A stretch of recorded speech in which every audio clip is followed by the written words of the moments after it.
Ya, halo selamat pagi semuanya. Terima kasih sudah bergabung di acara pemutaran film dan obrolan santai bertajuk Mengenang yang Lama, Memajang yang Muda.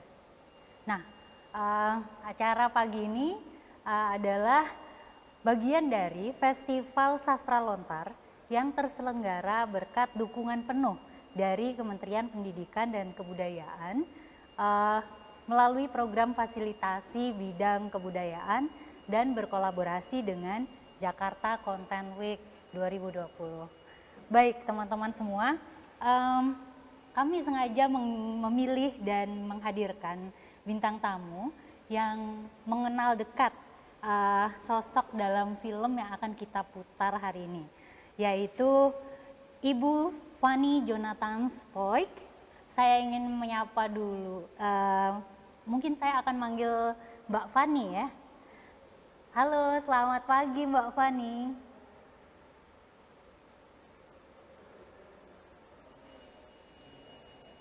Ya, oke. Maaf, saya belum bisa dengar ini. Ya, tolong dinyalakan dulu mikrofon, earphone saya. Ya, ya. Apa kabar Mbak Fanny?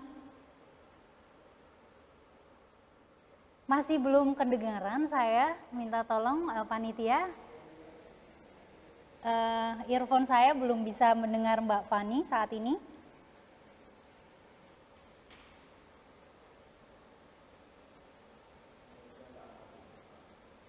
Oh, mic-nya belum dibuka sepertinya Mbak Fanny. Unmute dulu, karena belum terdengar. Nah, halo, Ya, sudah terdengar? sudah. Oke, maaf. Ya, kita ulangi. Ya. Apa kabar Mbak Fanny? Kabar saya baik. Kemarin baru pulang, saya memberi pelatihan menulis untuk guru-guru dan kepala sekolah di Puncak dari Kementerian Pendidikan juga. Jadi sekarang sehat, masih sehat. Oke, Mbak Fanny, pandemi ini gimana? Apakah ada hal-hal yang turun, produktivitasnya mungkin bisa ngobrol sedikit tentang Mbak Fanny dan aktivitasnya? Kita tetap menjaga kemana-mana dengan masker, kalau mau pergi jauh tes rapid dan sebagainya, dan produktivitas tetap jalan, menulis cerita pendek, memberi pelatihan menulis, dan segala hal yang berkaitan dengan literasi gitu Mbak. Oke. Baik, Ya. kita langsung aja masuk ke memperkenalkan orang-orang yang akan kita bahas pagi ini ya Mbak Fanny. Saya mungkin akan bacakan sedikit profilnya Opa Gersonpoik. Gersonpoik adalah penulis asal Pulau Rote yang mengolah kehidupan sehari-hari masyarakat setempat dan kehidupan modern manusia Indonesia dalam karyanya. Nah, kiprahnya dalam sastra Indonesia ini bukan hanya memberi inspirasi bagi sastrawan muda setempat, tetapi juga bagi generasi penulis Indonesia pada umumnya. Salah satunya yang nanti akan kita putar adalah Azhari Ayub dan juga Dewi Karisma Mikelia. Nah, ini sastrawan-sastrawan muda yang kebetulan juga namanya sudah tidak asing lagi dalam belantika sastra Indonesia. Nah, mungkin kita akan nanya sedikit nih sama Mbak Fanny ya, tentang nanti film ini yang akan kita putar nanti itu apakah Mbak Fanny sudah lihat sebelumnya? Kalau sudah, bisa memberikan sedikit pengantar mungkin ya tentang film yang akan diputar tentang Opa Gersonpoik. Ya. Film Nostalgia Nusa Tenggara itu berkisah tentang kehidupan ayah sejak dia kecil sampai dia dewasa, kehidupan yang dekat sekali dengan kehidupan masyarakat, dengan kehidupan dia di NTT, terutama di Flores, masa kecil dia, bagaimana Bapak menjadi seorang petani, ikut dengan ibunya, bagaimana Bapak menghadapi kehidupan sehari-harinya, misalnya kayak menjual kerbau, atau pergi menangkap ikan, atau berburu dengan orang tuanya, ayahnya, begitu. Waktu itu memang kan saya belum lahir ya, jadi Bapak bercerita kehidupan keras dia di NTT sejak masa kecil sampai dia menjadi guru di Bima.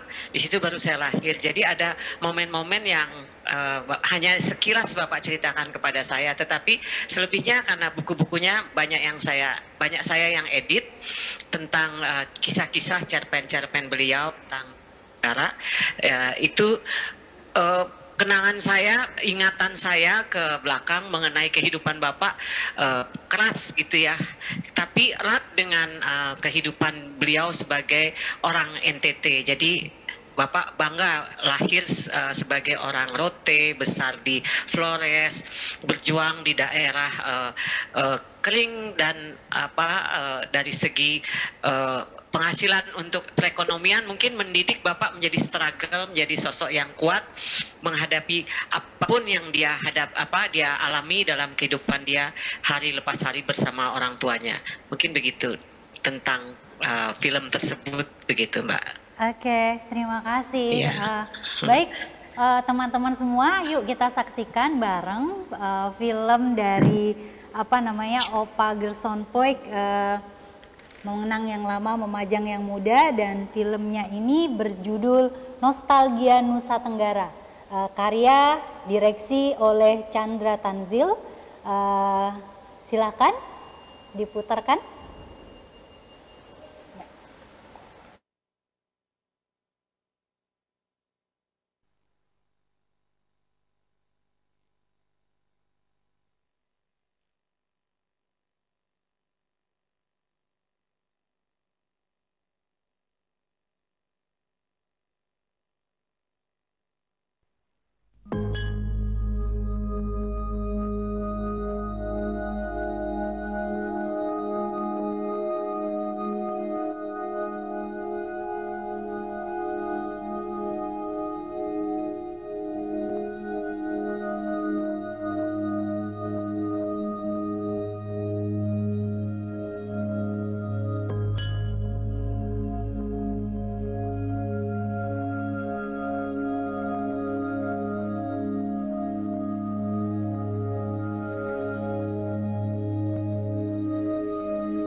Nama saya Gerson Poik.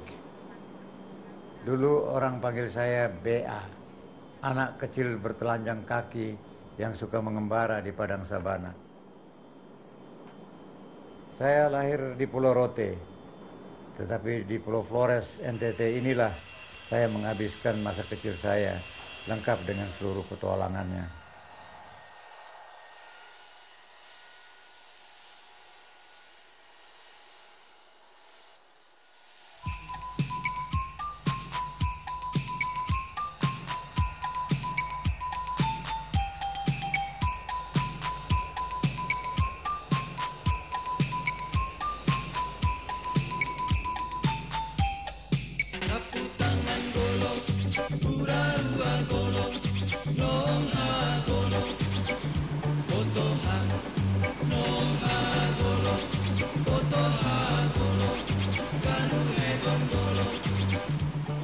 Dulu saya masih kecil, bapak saya agen singer di sini. Jadi waktu Jepang, dagangnya kita jadi petani di Hombal gitu. Hombal, terus tinggal di Bomuku. Dari kelas 3 saya sudah menganggur. Saya kerja kebun saja. Mandi di kali, pikul air. Tiba-tiba saya timbul inspirasi, sekolah lagi. Oh, ini sudah mau naik Ledaleron ya?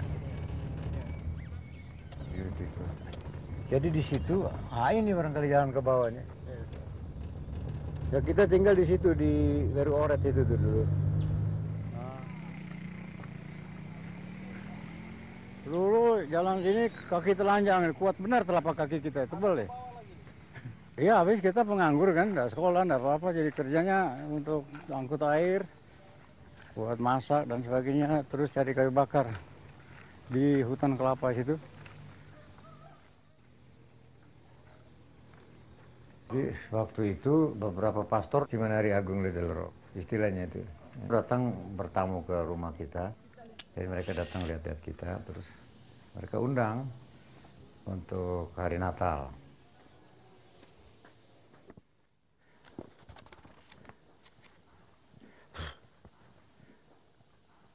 Jadi waktu sebelum menonton pertunjukan Natal, kor dan teater gitu, percayaan pertama oleh Frater, sudah lihat perpustakaan enggak?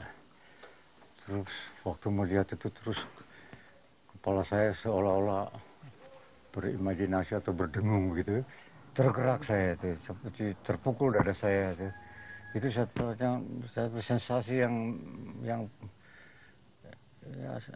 sensasi yang menggoyang diri saya begitu. Gitu. Sensasi yang mendorong diri saya untuk bisa meraup semua ini ilmu-ilmu yang artinya ingin sekolah lagi, supaya jangan jadi pemikul air dan pencari kayu bakar. Karena memang teman-teman saya sudah duluan. Mereka datang ke sini, ke seminari kecil waktu itu, ketika SMA. Baru 1-2 tahun pulang ke Ruteng, sudah ngomong Belanda, ngomong Inggris. Luar biasa tuh. Bayangkan siapa yang tidak iri itu. Nah, kebetulan waktu kursus tertulis bahasa Inggris, ada slogan di situ, better late than never. Gitu.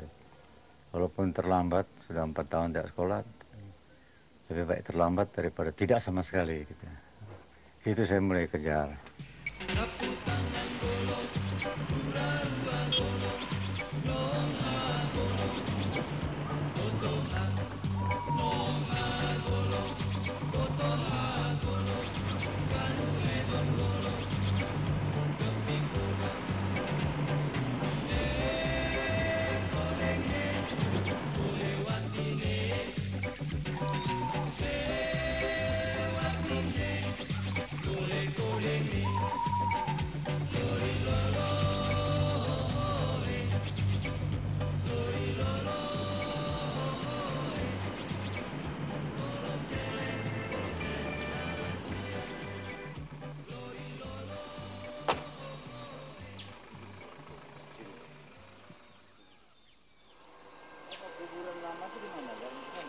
Kuburan Jawa punya nih?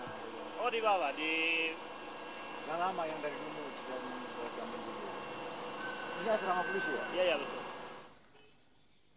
Jadi bapak saya itu kelerek apa juru tulis, dan dulu onderafdeling gitu. Kalau penerbitan buku di Jakarta datang, mereka kirim ke kabupaten. Jadi bapak saya itu sering bawa ke rumah, gitu, saya baca. Jadi saya kenal buku-bukunya Pak Yasin gitu. Saya kenal takdir semua itu dari jasa ayah saya. Kalau ada kiriman buku ke sana, dia bawa ke rumah gitu. Ya, masih ada. Masih ada. Aduh.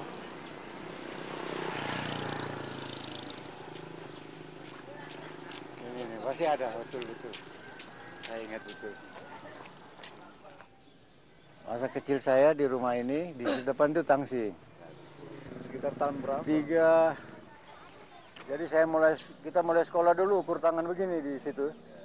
Jadi itu sekitar saya lahir tahun 31. Jadi sekitar tahun 37. Bisa saya lihat sebentar di dalamnya.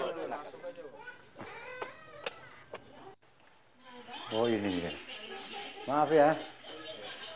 Ini kamar saya.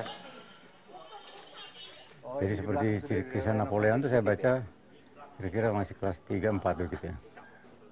Pino Togugu, Kontiki. Nah, itu juga saya baca itu. Asik sekali gitu. Tapi yang paling asik Napoleon waktu itu. Mesti taruh dulu. Oh iya. Itulah masa kecil saya. Ini dulu ada jalan ke sana, agak sedikit miring. Sama gereja masih ada.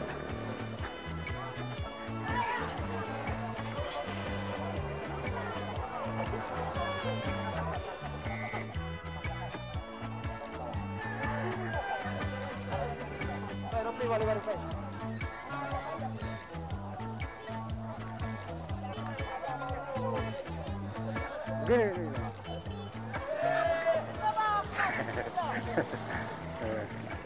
Masih kecil dulu, kalau kita pulang sekolah ada tentara Jepang jaga di sini. Jadi kita mesti hormat begitu, baru kita lewat begitu. Nah, di sana tuan kontroler diikat di sana gitu. Ya, pekerjaan saya nulis buku. Saya sastrawan gitu ya. Nama, permisi, nama apa nama? Gerson. Gerson. Oi. Ya betul. Ini kita kenal Ya. nama saja ya. Di sekolah ya. Hebat.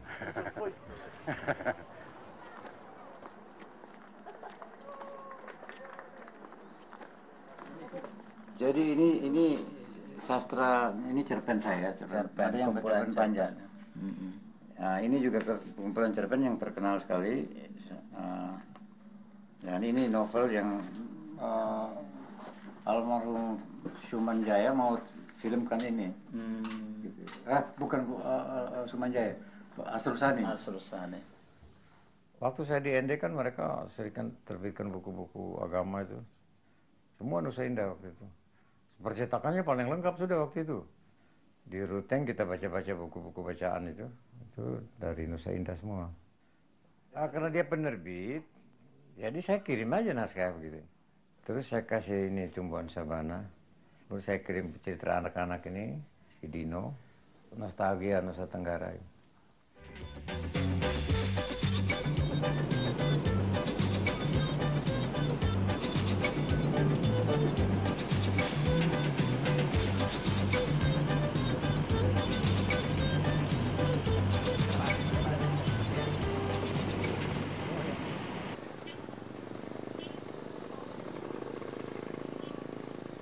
Ya karena bahasa Indonesia kita di sini lain, jadi susah benar kalau tiru logat baku itu. Jadi saya ngetik, bapak saya bawa mesin tik ke rumah, saya ngetik, jelek, robek, jadi robek. Akhirnya saya susun nama-nama pujangga itu, mulai dari pujangga baru, terakhir Hairir, Pramudia. Akhirnya saya taruh nama saya di situ. Terus saya bilang, wah jadilah sastrawan pujangga itu. Dari setelah di Surabaya itu kenal seniman-seniman, jadi mulai jadi sastrawan itu. Sedangkan saya mulai diterima oleh Pak Yasin.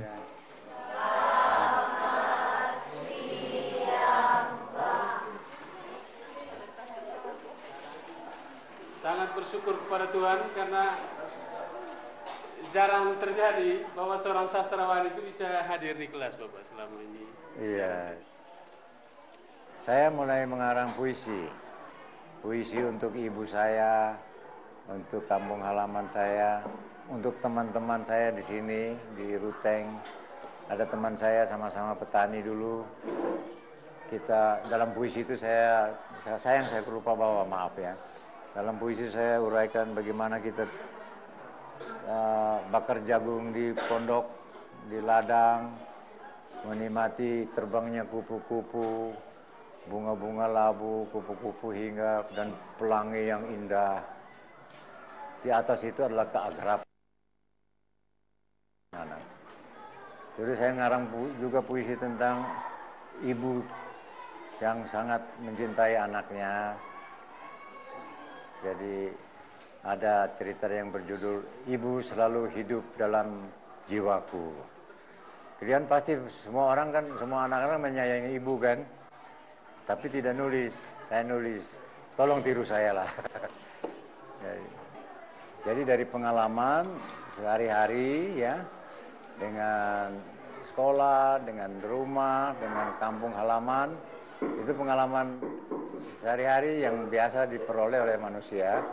Tapi kalau untuk jadi sastrawan, dikembang-kembangkan, dipanjang-panjangkan dengan imajinasi.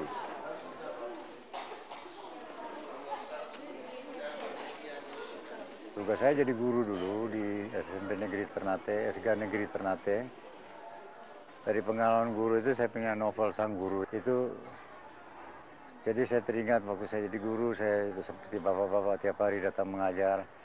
Kemudian saya dapat grant untuk mengikuti International Writing Program itu.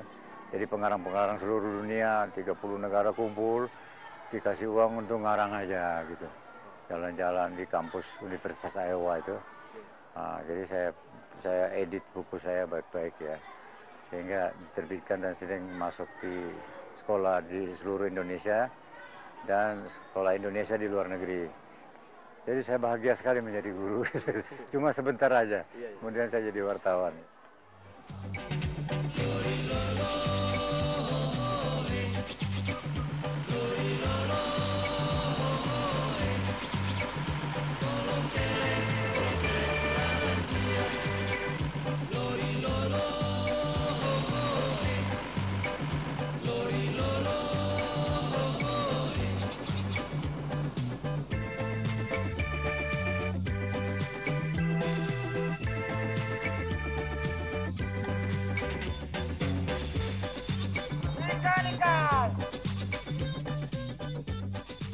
Dalam sastra saya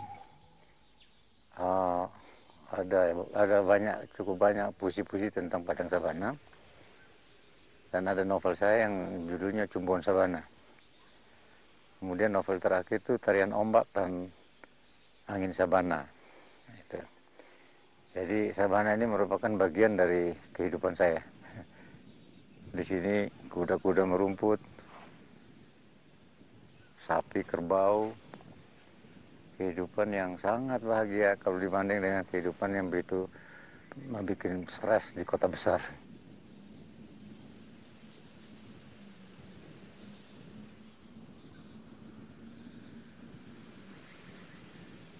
Itulah kehidupan kita yang kita tinggalkan dan menjadi makhluk urban itu. Untuk menjadi sastrawan pada waktu itu harus dekat dengan penerbitan-penerbitan sastra di Jakarta. Apalagi saya agak tertarik pada kehidupan jurnalistik ya. Saya lebih sering mengenang padang sabana saya yang dulu ini, gitu. Ada puisi saya ya, bait awalnya, beginilah dadaku di terik tangis padang, lewat jalan liku menuju rumah lalang berpagar batu, di mana aku selalu bersatu denganmu sabana.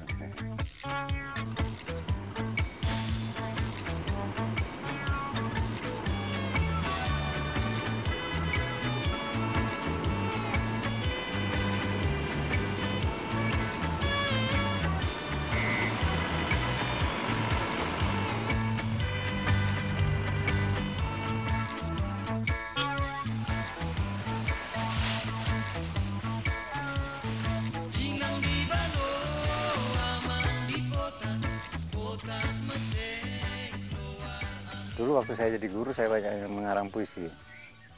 Setelah 7 tahun jadi guru, saya minta diri, saya melamar ke Sinar Harapan dan sampai mengarang. Tahun 70 saya full time writer, hidup dari menulis saja gitu. Ya kadang-kadang susah, kadang-kadang senang. Tapi di saat itu saya bisa mengembara seluruh Indonesia dan luntang-lantung ke luar negeri itu. Ya kadang-kadang kalau mungkin karena kota besar sempit sekali, jadi kadang saya berimajinasi saya mau jalan kayak dulu saya masih kecil tuh, mandi di kali, masak air di hutan gitu, terus bakar ikan. Setelah lama Jakarta, kepingin saja jalan-jalan, jadi saya laksanakan juga itu ide itu.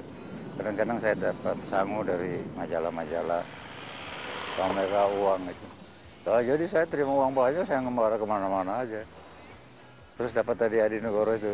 Padahal saya freelance, nggak punya apa-apa, punya koran.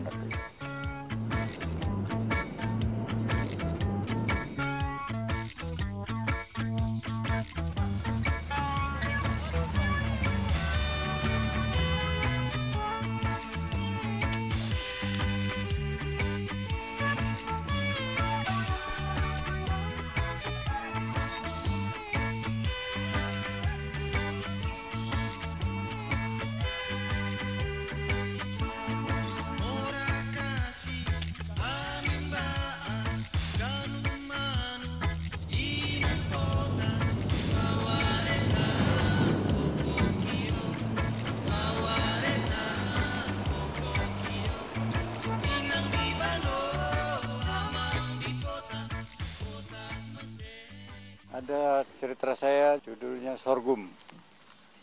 Itu tentang laki petani dan penyadap lontar, sebuah gubuk.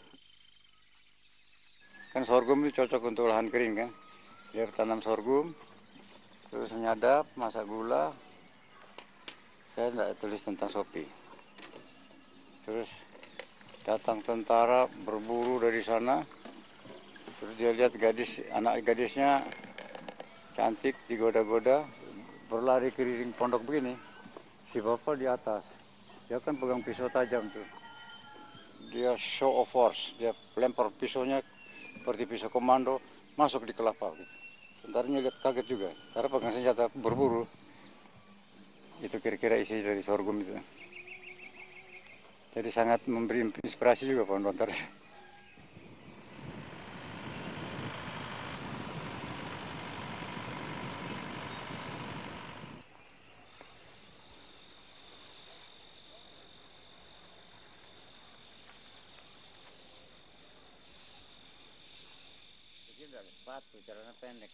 Setelah mengembara dalam usia yang begini panjang, modal-modal religius itu tetap dibawa.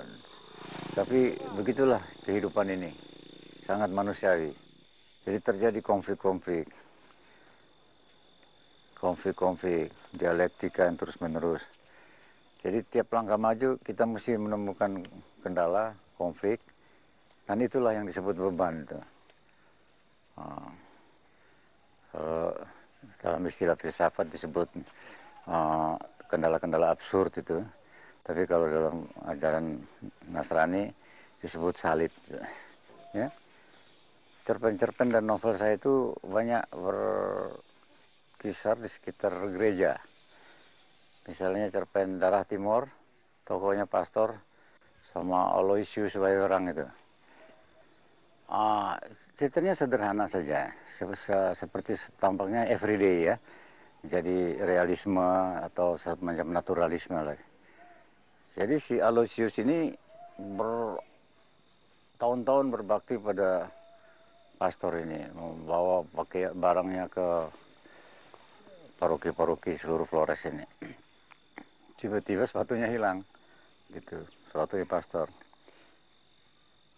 Pastor ini kan pendidikan tinggi, jadi dia saat itu kesalahannya dia memakai logika.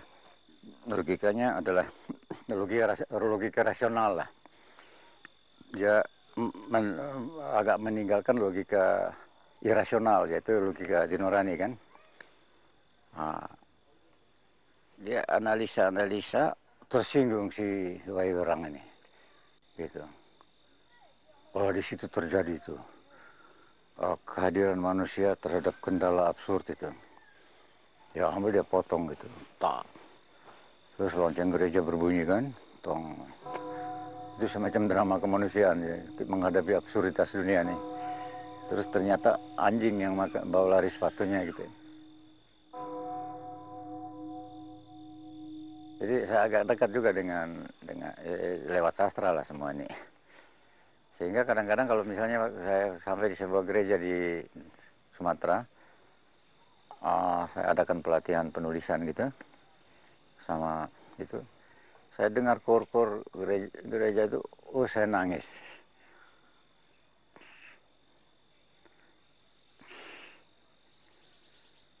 Ternyata perjalanan hidup manusia itu begitu ya.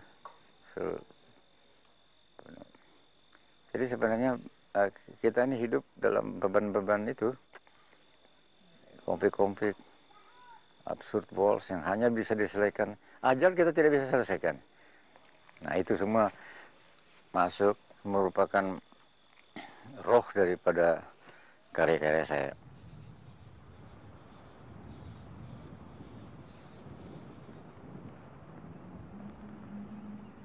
Aku pulang ke rumah lalang berpagar batu lingkar kasih yang buntu. Nyenyak malam membenam dalam lapar, dalam lupa masa kanakku. Kelakar dan sindiran yang menyembur senja kemarau kuning. Sebagai tuntutan atas budi yang tumbuh menjadi utang.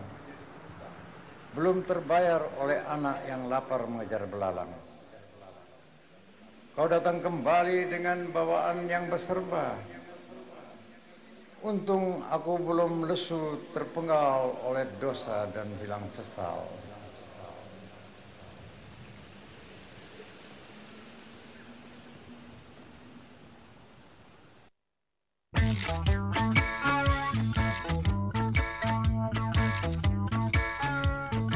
Inang di balo, aman di potan, potan meseng luar ami. Ami nukas noeng baan, noeng nete narang wae.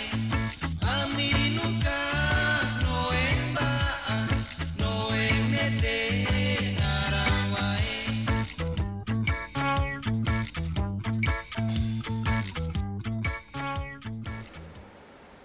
Ya, menarik sekali film dari Opa Gerson Poik tadi. Mungkin buat teman-teman yang memang belum kenal siapa Opa Gerson, saya akan bacakan beberapa semacam detail dari kepengarangan beliau ya. Jadi Opa Gerson itu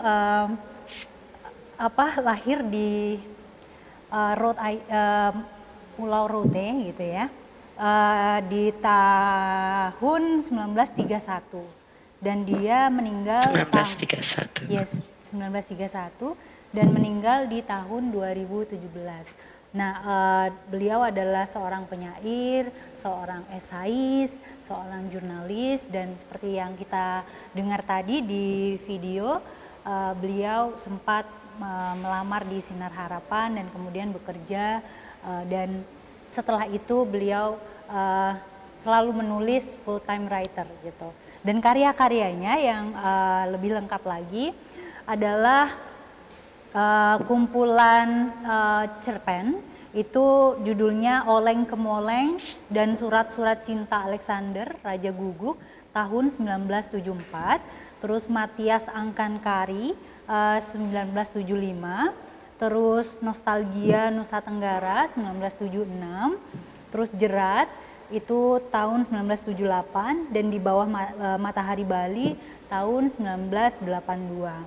Nah, kumpulan puisinya berjudul Anak Karang 1985, dan novelnya berjudul Hari-Hari Pertama 1968, Sang Guru yang tadi seperti disebutkan 1971, Cumbuan Sabana 1979, Giring-Giring 1982, Seutas Benang Cinta 1982, Requiem untuk Seorang Perempuan 1983, Doa Perkabungan 1987, Impian Nyoman Sulastri dan Hannibal 1988, dan Potiwolo 1988. Nah, itu tadi teman-teman semua, jadi beliau sangat-sangat amat produktif.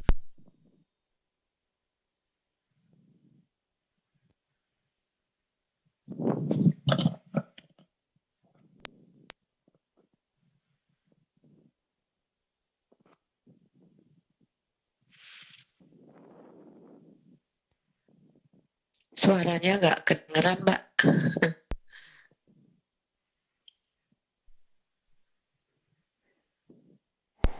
Bisa dengar? Suaranya. Bisa dengar? Nah, iya, Ya. dengar. Iya, bisa. Iya, tadi profilnya sudah saya bacakan, dengar ya, Mbak? Iya, Ya. saya dengar. Yes. Oke.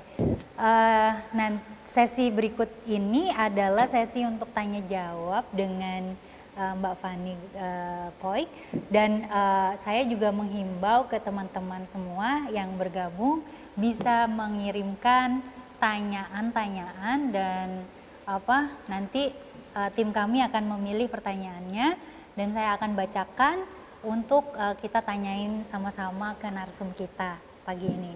Tapi sebelum itu saya ada kantong pertanyaan juga nih buat Mbak Fani. Kita santai aja ngobrol ya Mbak. Mbak Fani sendiri waktu beliau masih hidup, apa saja nilai-nilai dan apa saja yang diajarkan oleh Opa Gerson ke Mbak Fani sebagai personal maupun sebagai seorang manusia, terus apa aja tinggalan-tinggalan beliau gitu di kehidupan Mbak Fani secara personal dan keluarga.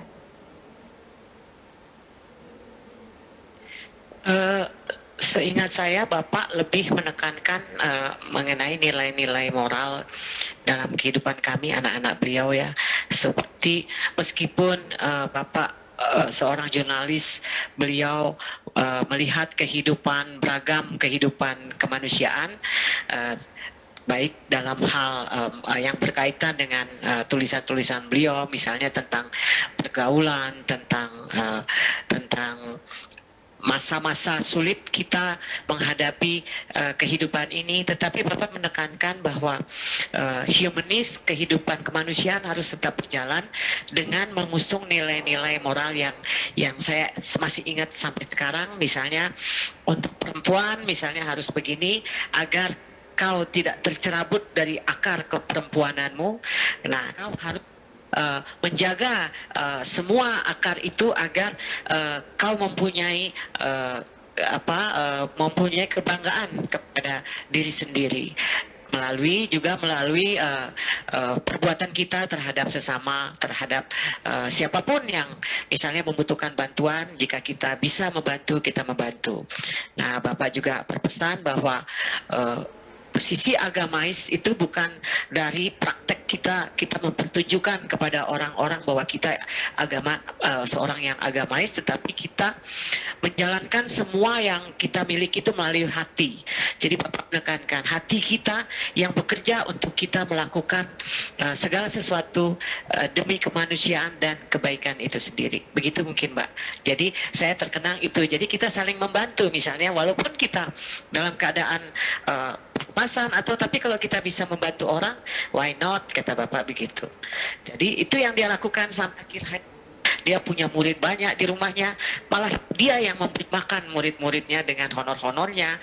Nah, sampai murid-muridnya itu merasa, saya jadi murid apa enggak sih gini, soalnya ayah saya itu seperti ayah mereka gitu. Sampai sekarang mereka terkenang akan ayah saya itu.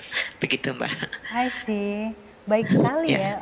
Terus kalau dari pengalaman Mbak Fani sendiri ketika Mbak Fani sempat mengikuti karya-karya beliau gitu ya, mengikuti bagaimana gejolak politik juga di Indonesia, dan karena time frame beliau itu panjang sekali ya, maksudnya dia ada di masa-masa transisi kehidupan politik manapun gitu, maksudnya kehidupan politik yang saat itu terjadi gitu. Gejolak ya. Intinya beliau ini mengikuti sejarah Indonesia juga ketika setelah merdeka. Nah, menurut Mbak Fani sendiri sebagai seorang anak gitu ya, sebenarnya karya-karya beliau itu juga merekam tidak transisi Indonesia ke Orde Lama, Orde Baru, dan karya-karya beliau yang memang ditulis setelah peristiwa-peristiwa yang berdarah di Indonesia.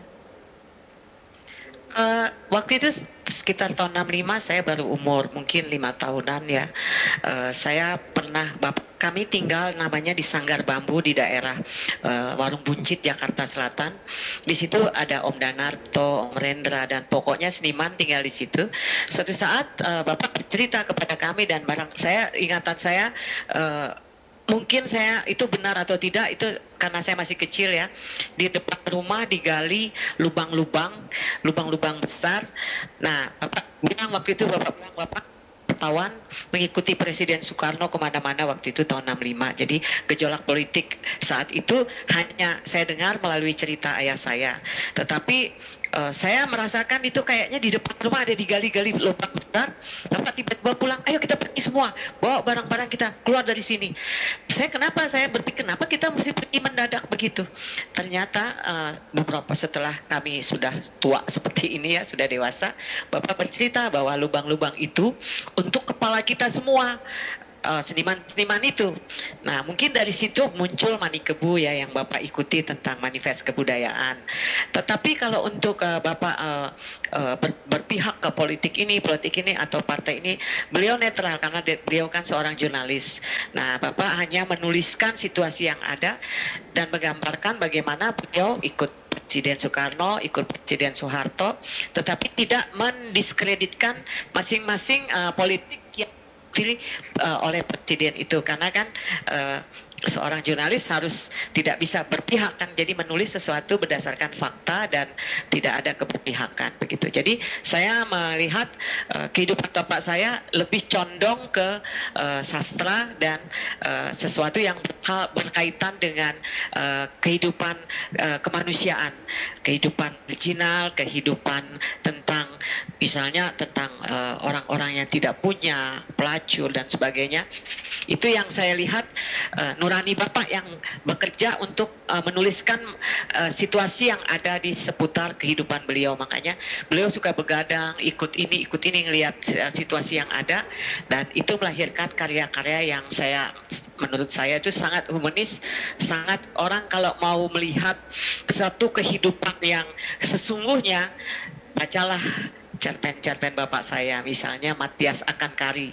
Nah, di situ bagaimana bapak menggambarkan dari Papua, pengalaman masuk ke kehidupan perkotaan dengan kotekannya. Di situ ada sesuatu istilahnya filosofi yang bisa digambarkan bahwa kehidupan ini nggak selamanya kita melihat sesuatu yang fine-fine aja, yang nyaman-nyaman saja. Jadi ada absurditas yang bapak saya jelaskan tadi di filmnya, begitu Mbak. I see. Kali gitu. Kita masih belum mengantongi pertanyaan dari Flor. Saya akan lanjutkan aja ya Mbak ya. Mungkin kita ngobrol lebih santai lagi ya. Iya.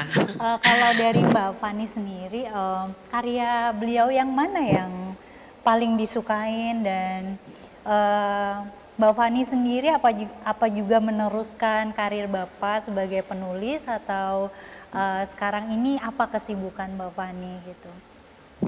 Ya, saya suka dengan Matias Akan Kari ya, yang ditulis oleh cerpen oleh, dan itu sangat, buat saya sangat fenomenal. Jadi orang melihat kehidupan itu sendiri di dalam cerpen itu.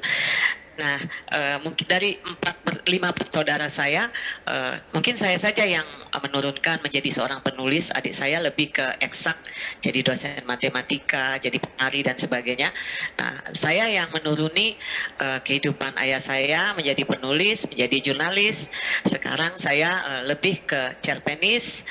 Beberapa cerpen saya terakhir kemarin di Kompas, judulnya Kupu-kupu di Pusara Ibu. Nah, itu saya ceritakan tentang situasi sekarang. Anak-anak itu bagaimana bersikap terhadap orang tua mereka. Di situ kupu-kupu itu semacam gambaran bahwa ini loh ibu kamu dulu begini-begini, dan setelah meninggal dia menjadi kupu-kupu, dan anak itu berkata bahwa saya yakin itu ibu saya. Jadi saya mengikuti jejak ayah saya, tidak berpatokan kepada saya harus seperti ayah saya, begitu Mbak. Jadi saya belajar sendiri, saya baca buku sendiri. Kadang-kadang bapak saya bingung, kok kau yang ikut murid-murid saya banyak, kenapa kau tidak mau ikut saya? Ya seperti ayah dan anak ya, antara karya dan ikatan darah itu ada perbedaan. Kita kan mengetahui bagaimana karakter orang tua kita, karakter diri kita sendiri. Jadi orang yang menjadi murid ayah saya kan tidak tahu bagaimana sesungguhnya karakter dari orang tua. Jadi makanya saya memilih, saya menjadi diri saya sendiri. Saya menulis untuk berdasarkan apa yang saya alami, tapi mungkin juga kepenulisan itu turun dari ayah saya, sehingga saya mengucap syukur juga kepada Tuhan diberikan talenta dan diberikan orang tua yang bisa secara tidak langsung mentransfer bakat kekuatan ayah saya yang begitu saya anggap begitu begitu fenomenal, begitu dahsyat, bisa saya ikuti walaupun dari sudut filsafat kita memiliki perbedaan pandangan, barangkali begitu Mbak. I see. Perbedaannya bisa lebih detail dijelaskan mungkin Mbak? Misalnya begini, ya. Perbedaannya begini, ayah saya itu seorang idealis sekali dalam hal kepenulisan. Beliau tidak berpikir kita mau makan apa hari ini, misalnya waktu saat kami anak-anak. Dia hanya berserah kepada yang di atas dan dia hanya menulis dan menulis. Kreativitas untuk kita mengisi kelaparan dalam perut kita diberikan kepada kita sendiri. Nah, masa kecil saya lama di Bali. Jadi kalau ayah saya sedang menulis, saya harus berjuang untuk supaya tidak lapar. Ibu saya pun begitu. Jadi kita bekerja, saya berjualan dan sebagainya untuk bisa menghidupi sendiri. Terus adik-adik saya dan kami semua untuk pendidikan pun begitu. Jadi ayah saya menyerahkan alur kehidupan kami kepada alam semesta, kepada yang di atas. Dan kita bersyukur kita istilahnya diberikan otak yang tidak bodoh-bodoh amat gitu Mbak ya. Akhirnya kita bisa dapat beasiswa, bisa mencapai sarjana, adik saya bisa S2 di Amerika dan sebagainya. Adik yang nomor 3 bisa menari ke Prancis ikut Mas Don, Sardono Wekusumo, jadi dia bisa keliling Eropa. Itu berkembang dengan sendirinya Mbak. Nah kalau saya saya berkomitmen, maksudnya saya tidak mau seperti ayah saya 100%. Kenapa? Karena saya mengikuti pola kehidupan sekarang. Sekarang kalau kita berpatokan kepada sastra tok, idealisme tok, kita memiliki keluarga, kita memiliki orang tua. Nanti bagaimana mereka bisa makan?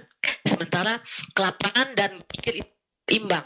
Kalau kita hanya lapar saja, bekerja saja, tidak ada we have no money, kita tidak punya uang, kita tidak bekerja misalnya. Barangkali untuk sastrawan lain saya menulis biografi untuk mencari uang, saya menulis buku ini, saya menulis pesanan sebagai ghostwriters dan sebagainya, itu mungkin ya memelacurkan diri dalam kehidupan sastra. Tetapi buat saya dengan begitu, saya berlaku begitu, saya bisa memperoleh uang untuk membantu ayah saya dalam kehidupannya hari lepas hari, kesehatannya beliau.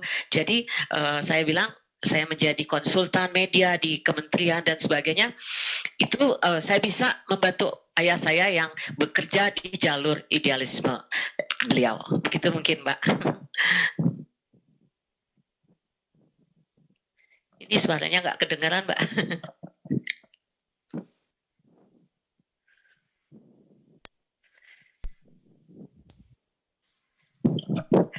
Halo. Halo, sudah bisa? Ya, dengar. Ya. Ada pertanyaan ini dari teman-teman. Di luar karyanya, mana tadi pertanyaannya? Di luar karyanya, sifat Pak Gerson apa yang paling terkenang buat Mbak Fani katanya? Ya, saya itu seorang yang kalau di dalam pandangan saya yang easy going gitu ya Mbak, terus nyentrik gitu. Sifatnya tuh buat saya dalam hal apapun dia terlalu baik buat orang lain, barangkali begitu Mbak ya. Misalnya dia dapat royalti dari sebuah penerbitan sebesar 5 juta misalnya itu. Saya bilang sama Bapak, Pak gunakan uang itu sebaik mungkin supaya Bapak nanti tidak susah, tidak membebankan siapapun, itu untuk keep untuk diri Bapak sendiri. Tetapi beberapa hari kemudian dia telepon saya, nak Bapak nggak punya uang. Loh uang itu kemana? Saya sudah bagi-bagi teman saya panggil mereka jadi dibagi-bagi dalam hitungan seminggu uang 5 juta bahasa Kupangnya habis. Saya suka kasih mereka. Itu yang membuat saya kadang-kadang saya tidak bisa menahan dia supaya jangan begitu, tapi memang nuraninya sudah begitu. Dari dia mulai jadi penulis, jadi guru dan sebagainya, dia hanya berpasrah bahwa suatu saat ya apapun yang dia lakukan pasti ada balasan dari yang di atas, bukan dari orang lain, begitu Mbak. Itu yang saya selalu ingat tentang ayah saya. Dan juga final statement untuk mungkin generasi muda saat ini yang mau menulis atau memang belajar sastra, ada nggak pesan-pesan yang memang diturunkan langsung oleh Opa Gerson? Bilang kalau mau untuk terjun ke dunia sastra atau dunia lainnya tuh harus total, rajin membaca, banyak membaca, terus banyak bergaul dengan lingkungan, jangan hanya di kalangan atas marginal atau kita harus kembali ke kehidupan marginal, lihat kehidupan yang sesungguhnya, mencintai alam dan kehidupan itu sendiri. Jadi jangan setengah-setengah kalau mau jadi penulis, tetapi kalau saya bisa tambahkan, kita tidak bisa total menjadi penulis tanpa kita mempunyai pekerjaan yang bisa menghidupi kita sebagai seorang penulis, begitu mungkin Mbak. Kalau kita itu aja dengan membaca, menulis, belajar, lalu kehidupan lainnya. Sementara kan di Indonesia ini saya jujur aja untuk memperhatikan seorang penulis itu masih nol, masih sedikit begitu Mbak ya, bukan nol ya, sedikit. Jadi kita harus berusaha, para penulis itu harus berusaha keras supaya bisa survive dengan kehidupannya sendiri. Jadi Bapak bilang ya harus berani kalau mau menjadi penulis, berani dalam hal beragam situasi, menghadapi beragam situasi. Jadi kita jangan setengah-setengah kalau untuk menjadi seorang sastrawan. Harus punya empati lah gitu Mbak terhadap segala hal, begitu. Wah, menarik sekali Mbak Fani, terima kasih banyak atas ininya ya, pengenalan singkat tentang Opa Gerson. Dan ini baik buat teman-teman generasi muda supaya bisa belajar lagi dan lebih rajin menulis dan belajar siapa sebenarnya sastrawan Indonesia yang dari dulu sudah membentuk dan mewarnai hasanah sastra. Baik, kita masuk ke acara selanjutnya, Mbak Fani.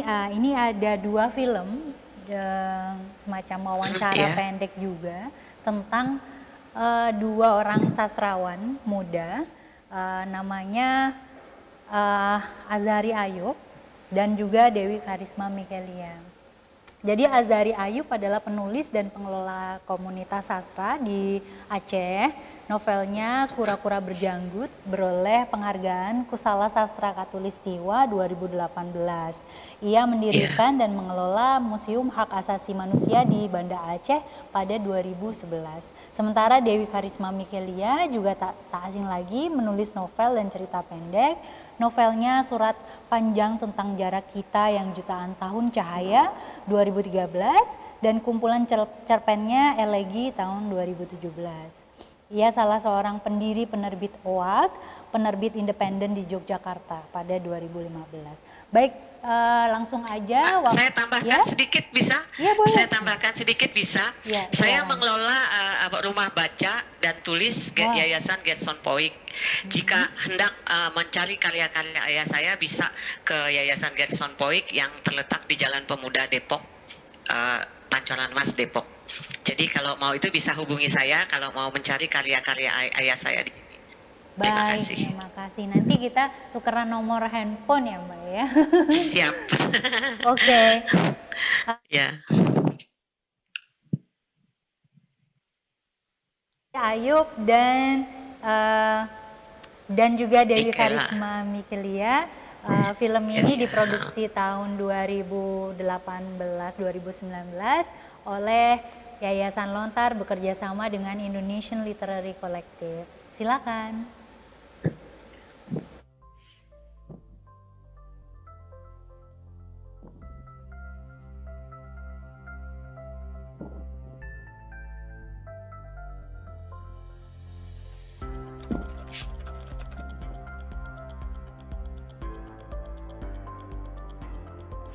Nama saya Azhari Ayub.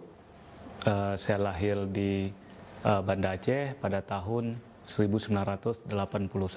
Latar belakang pendidikan saya kuliah di Fakultas Keguruan Ilmu Pendidikan jurusan Sastra dan Bahasa Indonesia, tapi tidak selesai. Kemudian saya melanjutkannya di jurusan Sosiologi Fakultas Terbuka dan baru selesai tahun ini.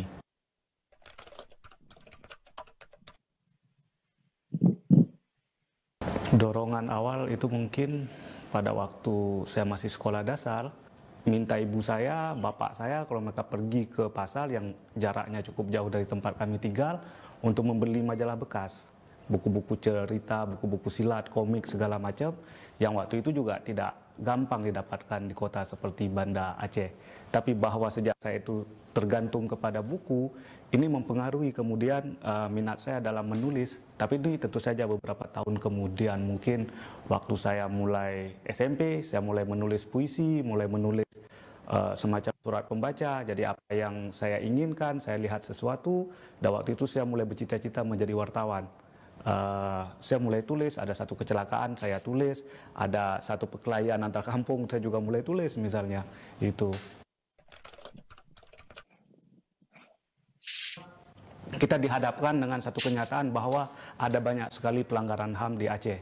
Itu terbuka, Soeharto jatuh seperti kotak Pandora, semua terbuka. Juga apa yang terjadi di Aceh dengan domnya. Nah, ini membuat kita terguncang. Ada banyak orang mati di Pidi karena dibunuh. Ada banyak orang mati di Aceh Utara karena diculik misalnya. Dan kita tidak tahu. Artinya bagaimana Orde Baru membatasi informasi dan pengetahuan pada saat itu. Semua orang marah, semua orang kecewa, semua orang juga sedih. Lantas saya mulai menulis tentang itu, tentang konflik Aceh itu, tentang orang-orang yang diculik, tentang orang yang dihilangkan paksa. Nah, itulah saya mulai. Artinya waktu saya menulis saat itu didorong oleh situasi politik setelah kejatuhan Soeharto. Tapi saya pikir waktu itu tekanan, informasi dikendalikan, informasi dikontrol.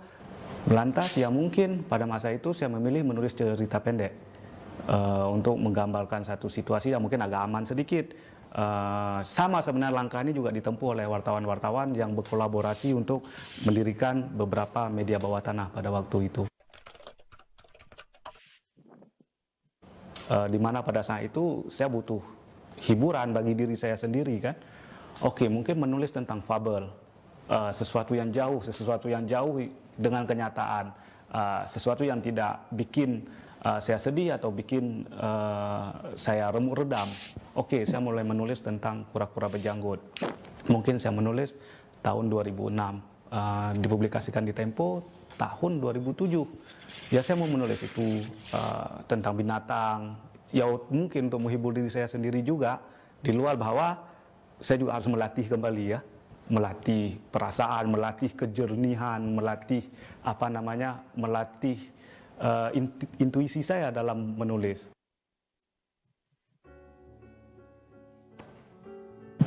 Kura-kura berjanggut. Dahulu kala ketika segala binatang dan pepohonan masih bisa bicara, dan bandal ini belum bernama, hiduplah seekor raja kura-kura yang menguasai selingkar lautan ini. Kura-kura itu disegani oleh makhluk sepenjuru lautan karena kecepatan dan keperkasaannya. Sampai pada suatu hari di ujung lautan terlihatlah sebuah kapal. Di atas geladak kapal itu terlihat seekor unta, hanya seekor unta. Oh, keperkasaan dan kuasa membuat Raja Kura-Kura menjadi kurang waspada. Padahal petuah lama mengatakan, apabila kau melihat sebuah kapal dengan unta di atas geladaknya, segera usirlah kapal itu. Sebab itu adalah unta yang diusir Nabi Sulaiman.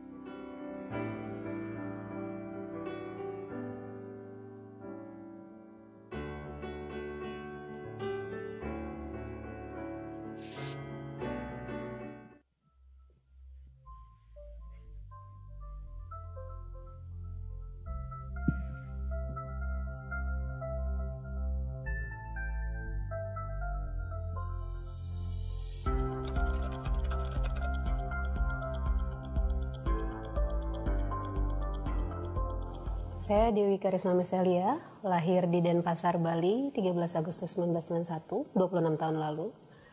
Saya menempuh pendidikan di UGM Yogyakarta, Fakultas Ilmu Budaya di tahun 2009. Lalu kemudian studi lagi filsafat di STF Driarkara tahun 2015.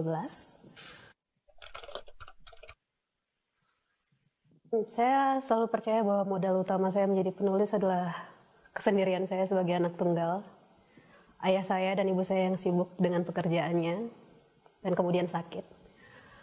Tapi kemudian kemampuan saya menulis itu mungkin lebih dikembangkan ketika saya ikut komunitas pers mahasiswa di Jogja dulu. Saya ikut BPPM Balairung. Di sana saya banyak sekali belajar tentang jurnalisme sastrawi dan penulisan. Untuk siapa saya menerbitkan surat panjang tentang jarak kita yang jutaan tahun cahaya, sejujurnya untuk diri sendiri. Saya mulai menulisnya tanggal 13 Agustus ketika hari ulang tahun saya. Lalu saya menyelesaikannya pada hari deadline sayembara novel di KJ. Karena saya banyak menulis novel tetapi tidak pernah tuntas. Saya hanya mampu menyelesaikan cerita-cerita pendek sebelum itu. Jadi ketika itu saya menghadiahi diri saya sendiri novel yang tuntas. Tapi saya pikir setiap penulis selalu ingin karyanya sebenarnya tidak hanya ditujukan kepada orang yang diberikan kado itu, tapi supaya bisa dibaca lebih banyak orang lain mungkin. Kalau untuk siapa saya menulis, untuk siapa saja sebenarnya. Tapi ya selalu bermuara pada orang-orang terdekat dan diri sendiri seperti itu. Saya cenderung menyukai penulis dari hidup mereka.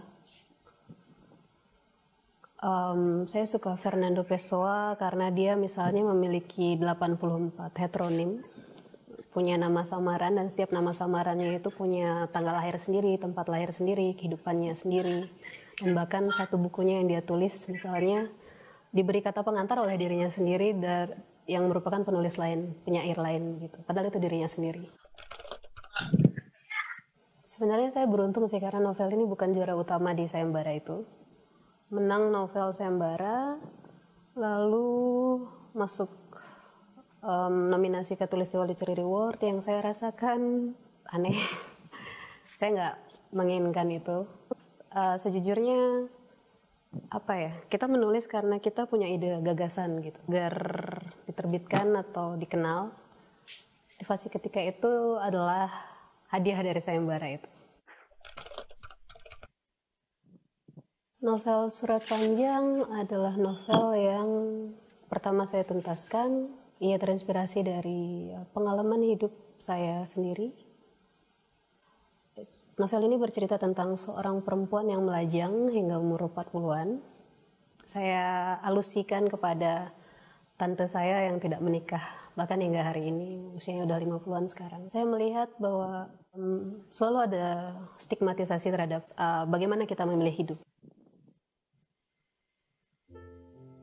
Rekan bicara. Bagimu, pernikahan adalah tentang siapa yang akan kau ajak mengobrol di masa senjamu. Karena di masa itu ada yang percaya, tubuh kita yang kian menua dari waktu ke waktu tak akan dapat menikmati seks yang hebat atau melakukan hal-hal liar lagi. Kelak di masa tua, kita hanya akan menjadi dua orang kesepian yang butuh rekan bicara. Aku dan kau, seperti yang kita sama-sama tahu, adalah dua orang yang tak perlu diragukan lagi dari bicaranya. Kita dapat menjadi akrab dengan siapapun yang baru kita kenal, hanya bermodalkan senyuman dan keramahan. Kita dapat menjadi tanding setia bagi apapun wacana yang diajukan. Bila pun kita belum pernah mengetahuinya sebelumnya, kita punya sepasang mata yang akan mengerjap dengan takjub dan bersedia untuk mencari tahu. Kita akan menjadi sepasang pewicara yang saling memperhatikan dengan antusias.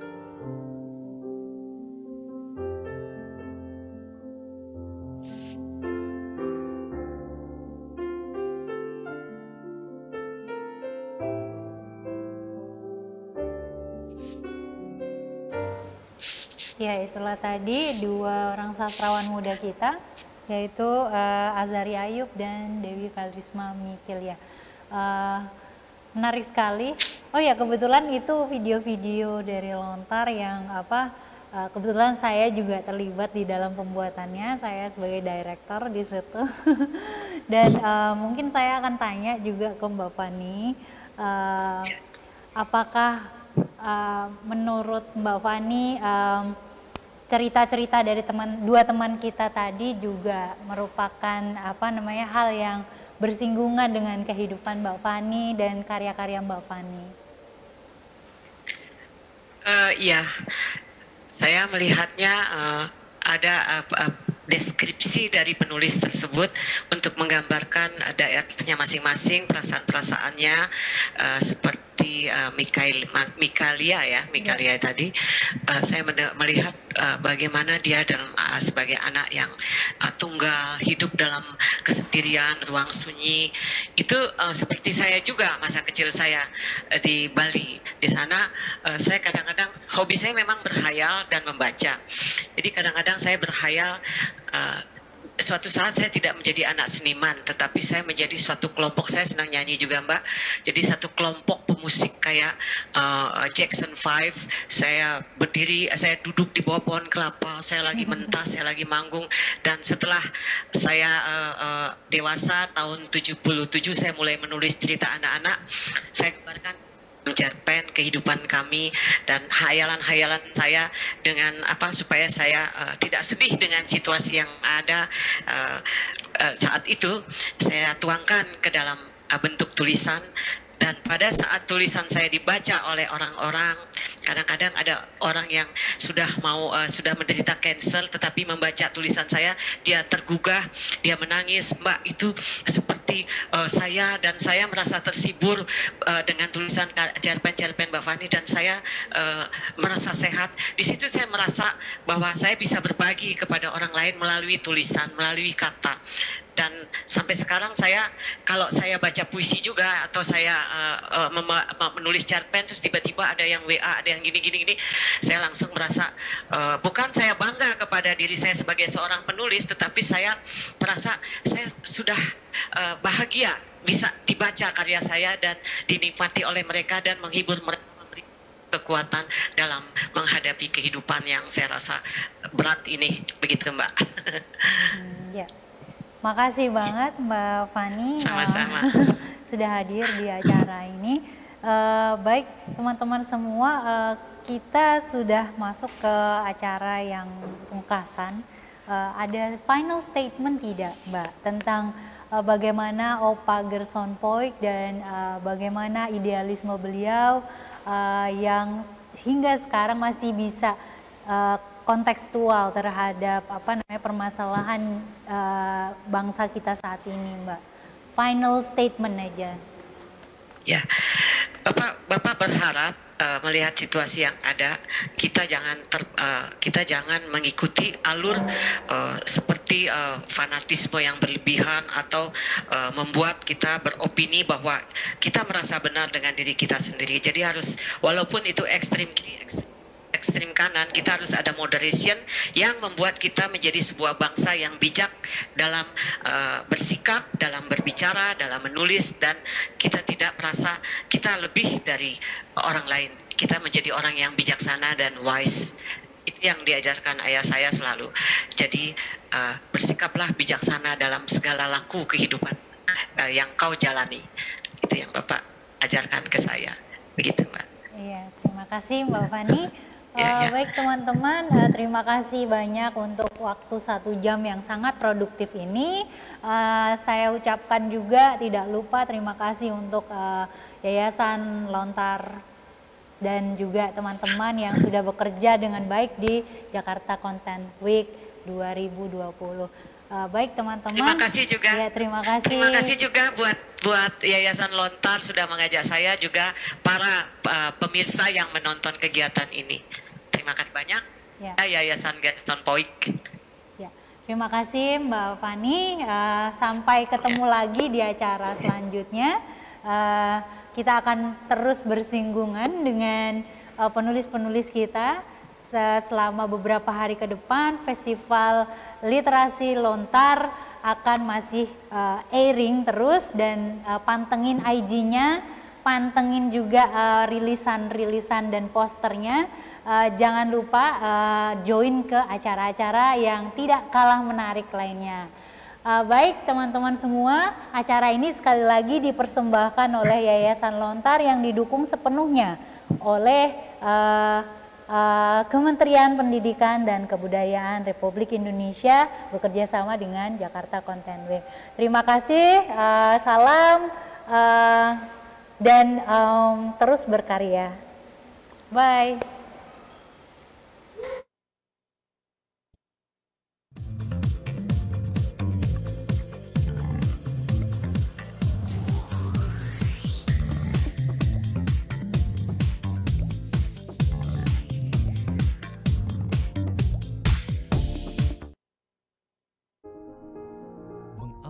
Dengan informasi terkini, menjadi sumber referensi dan inspirasi di setiap aktivitas.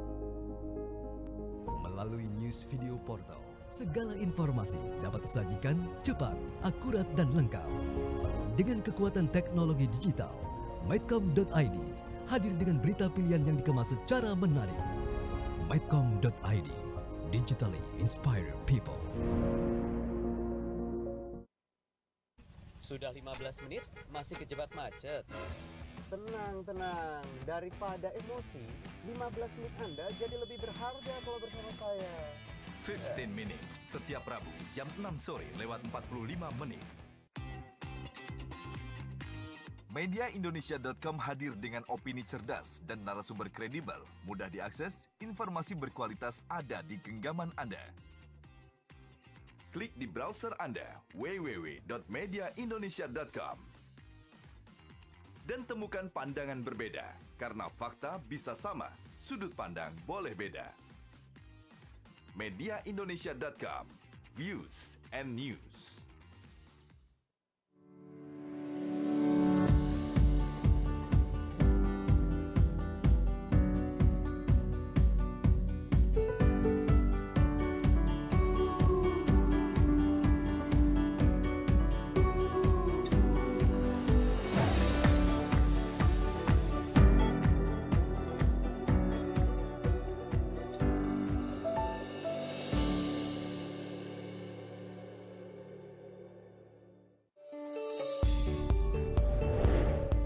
Dalam setiap denyut kota, saya selalu menjadi saksinya.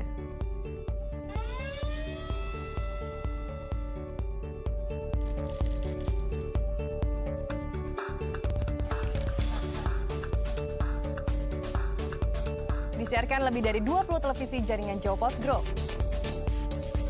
Jawa Pos TV, paling Indonesia.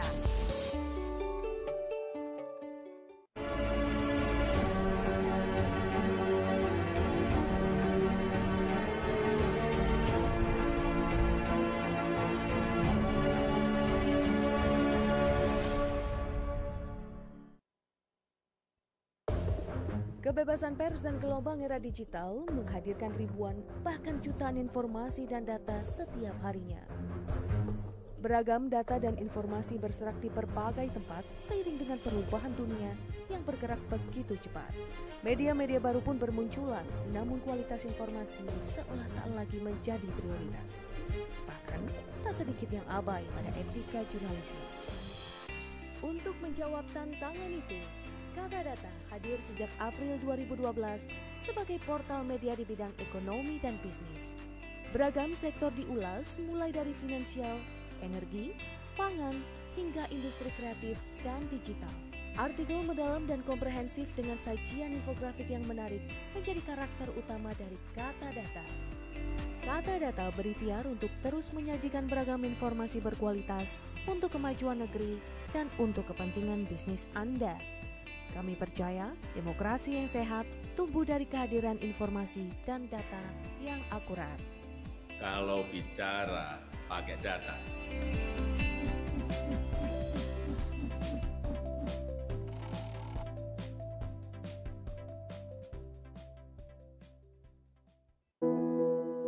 Hidup terlalu pendek untuk membiarkan pemikiran-pemikiranmu, ide-idemu terdiam begitu saja. Untuk berubah, kita perlu melangkah. Dan langkah itu lahir dari sebuah inspirasi. Republika, start moving.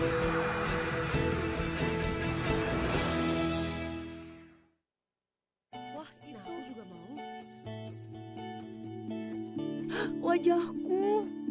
Wajahku berminyak. Padahal udah pakai make up. Touch up sekejap. Purbasari Oil Control Matte Powder dengan oil control, whitening, dan UV filter. Wajah berminyak, gak lagi. Purbasari Oil Control Matte Powder.